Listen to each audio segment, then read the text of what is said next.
Hi bro.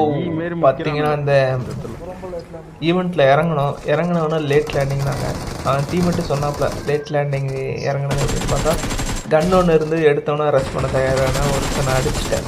அப்போ பார்த்தோன்னா என் காலுக்கு கீழே ஒருத்தர் இருந்திருக்கான். ஐயோ அப்படின்னு அவனையும் அடிச்சிட்டேன். ஆனால் லூட் அடிச்சுட்டு தான் அடித்தேன். நம்ம பார்த்தீங்கன்னா கரெக்டாக ஃபயர் பண்ணேன்.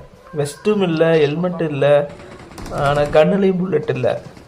முன்னாடி பார்த்தீங்கன்னா 3 பேர் உட்காந்துருக்காங்க. ஆனால் கரெக்டான கால்ஸ் அவுட், அது கரெக்டான இந்த வாய்ஸ் அது என்ன சொல்லுவாங்க, அதை கொடுத்தங்காட்டிக்கு நாங்கள் கரெக்டாக ஒரு 3 பேர்த்த அடித்தோம். பார்த்தீங்கன்னா புல்லட் இல்லை என்கிட்ட. அவர்கிட்ட நான் சொன்னேன், ப்ரோ வெயிட் பண்ணுங்கள், ஒரு நேட் இருந்தால் கூட ரெஸ்ட் பண்ணிக்கலாம் அப்படின்னு. அவரும் சொல்லுவாப்புல. நானும் சரி ப்ரோ இருங்க அப்படின்னு பார்த்தேன். இந்த பெட்டியில் கரெக்டாக ஒரு நேட் இருந்தது. அந்த நேடை எடுத்து ஒரு குக் பண்ணி ஒரு நாக்கு வச்சுட்டு தான் நாங்கள் அரெஸ்ட் பண்ணியிருப்போம். இது வந்து கரெக்டான கமாண்டு.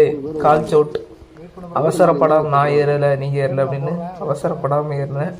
இது ஒரு 1v3 டீம் ஒர்க். 1v3 இது ஒரு நாக்கு விழுந்ததுங்களா, அவரை நான் குதிங்க ப்ரோ அப்படின்னு சொல்லியிருப்பேன். அவர் வந்து ஒருத்தன் அடிப்பாப்பில். அவராக வந்து இன்னொருத்தர் அடிக்கும் போது எனக்கு தெரியும் ஒரு கேம்பர் இருக்கா அப்படின்னு. எனக்கு அது மட்டும் கேம்பர் இருக்கா அப்படிங்கிறது எனக்கு தெரியாது. அதுக்கப்புறம் 2 பேர் சேர்ந்து கரெக்டான டீம் ஒர்க்காக அரெஸ்ட் பண்ணி அடித்தோம்.